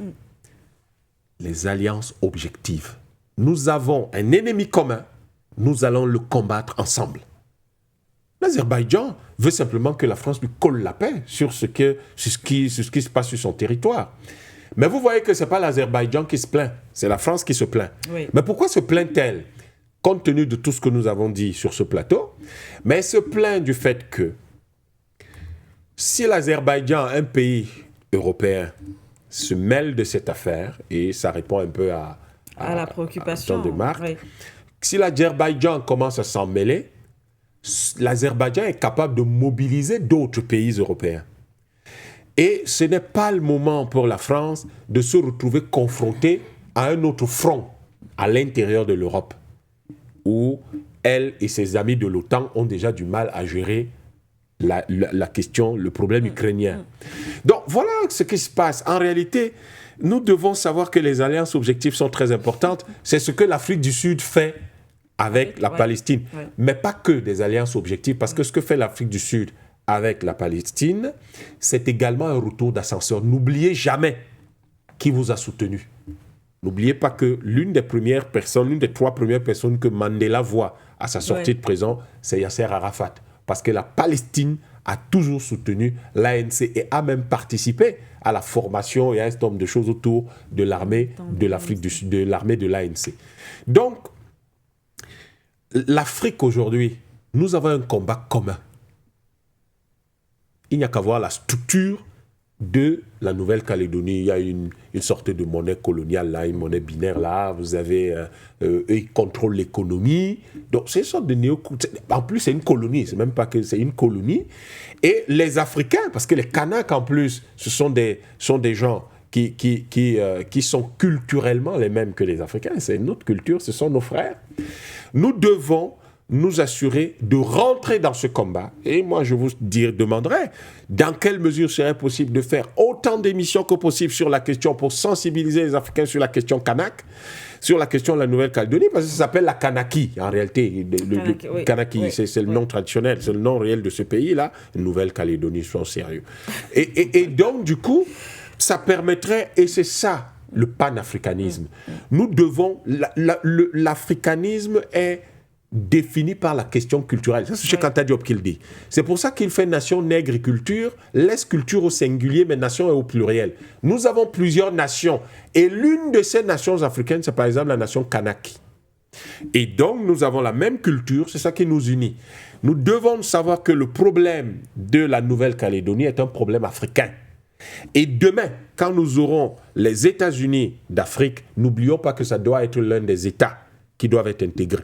La Nouvelle-Calédonie, si on avait des panafricanistes à l'Union africaine, puisque Triple A qui en parle souvent, si nous y avions des gens sérieux, Haïti serait membre, parce que c'est un pays indépendant, c'est membre de l'Union africaine, la Nouvelle-Calédonie serait au moins un État observateur.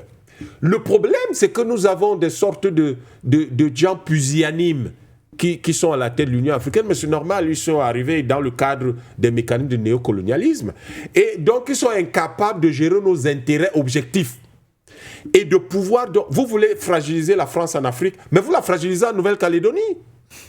Vous la fragilisez en Guadeloupe et en Martinique. À partir de là, vous la fragilisez en Guyane. Pourquoi en Guyane? Là-bas se trouve leur base de lancement des satellites, des fusées. Important. elle va négocier. Vous n'avez pas envie que cette base-là soit détruite parce qu'elle est importante pour l'humanité. C'est une avancée scientifique et technologique pour l'humanité et il faut la protéger. Donc, la France doit négocier. Le problème, c'est que, je vous ai dit, regardez là où est l'argent. La Guyane, l'argent, c'est au niveau de ce cosmodrome-là. Bon, eux, ils appellent ça autrement, mais nous parlons comme nos amis russes, c'est un cosmodrome. Donc, comme ça, c'est important pour eux, donc ils vont négocier. Et à partir de là, vous leur dites, messieurs, nous sommes d'accord avec vous, mais vous foutez la paix à la Nouvelle-Calédonie et vous vous assurez que la Guyane est indépendante. Si les Africains ne rentrent pas dans ces débats, ne rentrent pas dans ces combats, d'une manière, avec une vision planétaire, avec une vision qui est au-delà du seul continent, nous ne réussirons pas. Nous ne réussirons pas. Et la question de fond va être que les questions comme la CPI vont revenir tout le temps en Afrique, là où il ne devrait pas y en avoir. Question simple. Ils disent que la CPI doit poursuivre les gens pour agression.